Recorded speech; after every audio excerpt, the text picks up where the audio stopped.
बीमारी के चलते जब आशा का देहांत हुआ उस वक्त सुहाना 12 साल की थी। देख बलदेव, तू मेरा पुराना मित्र है, इसलिए बोल रहा हूँ, सुहाना की परवरिश के लिए तू दूसरी शादी कर ही ले। पर गोपाल, मैं एक बच्ची का पिता हूँ, मुझसे भला कौन लड़की शादी के लिए हाँ कहेगी, बता। मेरे एक जान पहचान के मित्र हैं, उनकी पत्नी की बहन है शीला। 2 साल पहले पति से तलाक हो गया, पर एक बात मुझे और बतानी थी। शायद उनकी एक बेटी है, करीब 10 साल की होगी। अगर तू हाँ कहे तो सुहाना को माँ और बहन दोनों मिल जाएंगी और उनको तेरा सहारा। अब एक बार तू बात कर, उन लोगों की मर्जी भी तो पता चले ना। सारी बातचीत के बाद बलदेव और शीला की शादी हो जाती है। सुहाना, ये तुम्हारी नई माँ है और ये तुम्हारी बहन भव्या। मेरी नई माँ। पिताजी, क्या मैं भव्या के साथ खेलूं? नहीं, अभी नहीं, अभी भव्या के सोने का समय है, कल भव्या को स्कूल भी जाना है। अच्छा, कोई बात नहीं सुहाना, तुम भव्या के साथ कल खेल लेना, ठीक है। अगले दिन बलदेव काम पर चला जाता है। सुहाना स्कूल के लिए तैयार हो रही थी। सुहाना, ये कहाँ की तैयारी हो रही है?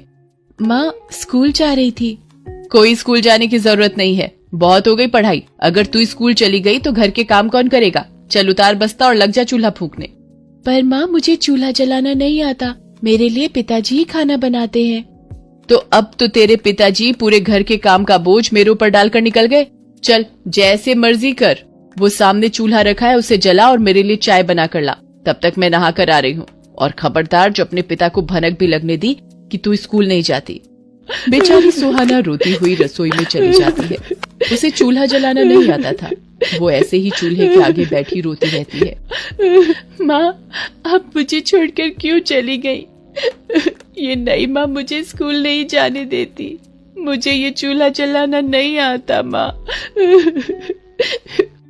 सुहाना लगातार रोई जा रही थी, तभी शीला आ जाती है। हे भगवान, कैसी लड़की है तू, चूल्हा वैसे का वैसा ही दिख रहा है। तू इतनी देर से कर क्या रही थी? मैंने तुझे चाय बनाने को बोला था ना। माँ, मुझे सच में नहीं पता ये चूल्हा कैसे जलाते हैं। बस एक बार बताऊंगी, उसके बाद अगर तेरे से चूल्हा नहीं जला तो फिर तेरी खैर नहीं। शीला सुहाना को उपले डालकर चूल्हे जलाना बता देती है। बेचारी सुहाना चूल्हा फूंकती तो उसे खांसी होती और उसकी आंखें लाल हो जाती थी। अब तो रोजाना ही जब बलदेव काम पर जाता, शीला सारा काम सुहाना से करवाती।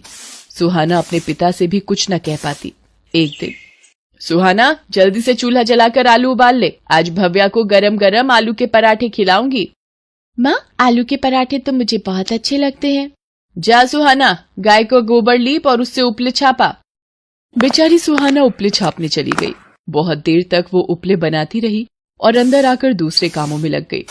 सुहाना, मैं भव्या के साथ बाजार जा रही हूँ, मेरे आने तक सारा काम हो जाए। शीला बाजार चली गई। तभी अरे, बहुत तेज बारिश हो गई, सारे उपले खराब हो गए, ये तो भीग गए। अब मैं क्या करूँ? लकड़ी भी नहीं है। माँ, मैं चूल्हा कैसे जलाऊं? थोड़ी देर में नई माँ आ जाएगी, वो मुझे बहुत मारेगी। माँ, आपकी बेटी आपको याद कर रही है, मेरी मदद करो माँ। सुहाना, मेरी बच्ची, रो मत, घबरा मत, जब तक मेरा आशीर्वाद तेरे साथ है तुझे कुछ नहीं होगा। माँ, आप कहाँ चली गई थी? माँ, आज ये सारे उपले बारिश में भीग गए, अब ये चूल्हा नहीं जला तो नई माँ मुझे मारेंगी। सुहाना, तू घबरा मत, मैं तुझे एक ऐसा जादुई सिलेंडर दूंगी जो जादू से इस चूल्हे को जला देगा, फिर तुझे इन उपलों और लकड़ियों की भी जरूरत नहीं पड़ेगी। सुहाना की माँ की परछाई हवा में हाथ घुमाती है। एक जादुई सिलेंडर सुहाना के सामने आ जाता है।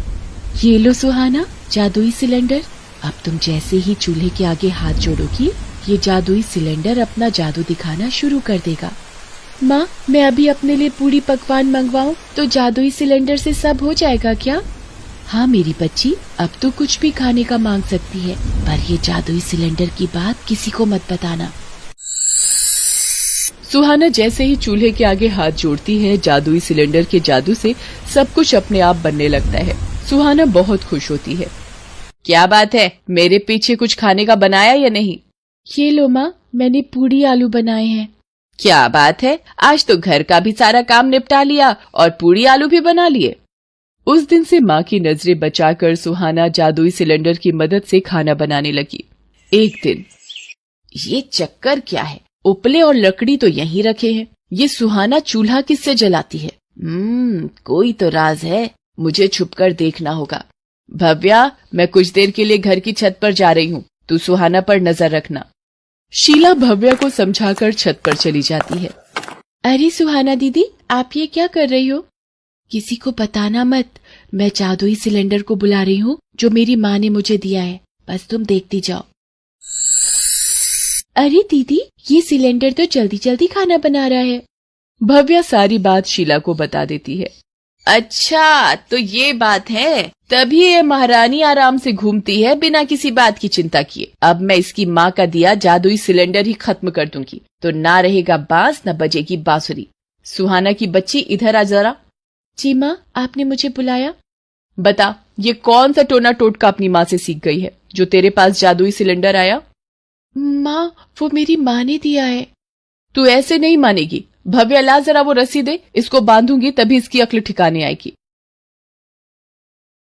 माँ मुझे छोड़ दो, मैंने कुछ नहीं किया, वो सिलेंडर मेरी माँ ने मुझे दिया है। अच्छा, तो ऐसे हाथ जोड़कर बैठना है। ये रहा जादुई सिलेंडर, अब इसे उठाकर नदी में फेंक आती हूँ। शीला जैसे ही जादुई सिलेंडर को उठाने लगती है, अचानक से सिलेंडर में से चिंगारियां निकलने लगती हैं और शीला की आंखों पर पड़ने लगती है। अरे अरे, मेरी आंखों को क्या हो गया? मेरी आंखें जल रही हैं, मुझे कुछ दिखाई क्यों नहीं दे रहा? तभी बलदेव भी आ जाता है। सुहाना, ये तुम्हें रस्सी से किसने बांधा? और शीला, तुम्हारी आंखों को क्या हुआ? तभी सुहाना की माँ की आत्मा वहां आ जाती है और वो बलदेव को सारी बात बताती है। आशा, मुझे माफ कर दो, मैं तो यही चाहता था कि तुम्हारे जाने के बाद सुहाना को माँ का प्यार मिले, पर ऐसी डायन औरत पर मैंने विश्वास करके भारी भूल की है। निकल जा मेरे घर से शीला, तू अभी के अभी, और इसी वक्त। पिताजी, माँ की आंखों की रोशनी चली गई, अब वो कहाँ जाएंगी? मुझे माफ कर दो, मैंने बहुत बड़ी गलती की है। माँ, आप इनकी आंखों की रोशनी फिर से लौटा दो, इन्हें क्षमा कर दो माँ। ठीक है सुहाना, तुम कहती हो तो मैं शीला की आंखें ठीक कर देती हूँ। देखा शीला, ये अभी भी तुम्हारे बारे में ही सोच रही है। सुहाना की माँ शीला की आंखें ठीक कर देती है। शीला सबसे माफी मांगती है और सुहाना को गले से लगा लेती है। सुहाना, अब मुझे जाना है। अब तुम अपनी नई माँ, पिताजी और बहन के साथ खुश रहो, और ये जादुई सिलेंडर मेरी याद बनकर हमेशा तुम्हारे साथ रहेगा। जब भी तुम्हें इसकी जरूरत होगी तुम मुझे याद कर लेना। उस दिन से शीला का व्यवहार बहुत अच्छा हो गया। अब सुहाना फिर से स्कूल जाने लगी थी। उस दिन से सुहाना की जिंदगी में सब कुछ ठीक हो गया।